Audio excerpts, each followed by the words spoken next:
Israel today threatening to escalate and expand its attacks on Iran, even as President Trump gave Tehran more time to open the Strait of Hormuz.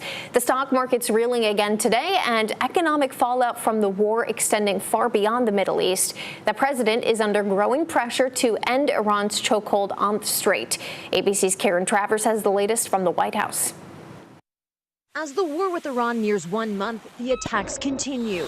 Israel saying it will escalate and expand its strikes against Iran. The IDF saying overnight it struck sites used by Iran to make ballistic missiles and aerial defense systems, including in the capital of Tehran.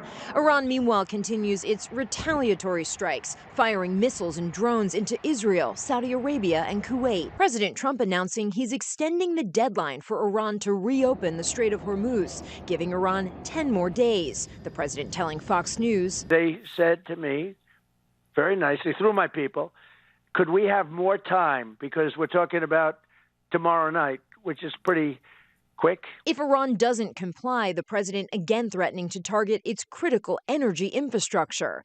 It comes as the administration looks to negotiate an end to the war. During a nearly 2-hour meeting with his cabinet Thursday, the president insisting Iran is begging to make a deal, even as Iran says negotiations are not taking place. They said yesterday that we weren't negotiating with them, and now they admit that we were negotiating with them. So they want to make a deal. Trump's special envoy to the Middle East, Steve Witkoff, says the U.S. has delivered to Iran a 15-point plan that forms the framework for a peace deal. Pakistan is serving as a mediator between the two countries. We will see where things lead, and if we can convince Iran that this is the inflection point with no good alternatives for them, other than more death and destruction.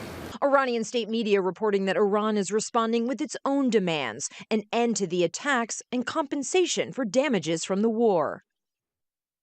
New reports say the Pentagon is considering sending an additional 10,000 U.S. ground troops to the Middle East. The White House says any announcement on troop deployments would come from the Pentagon, but the president always has all military options at his disposal. Karen Travers, ABC News, the White House.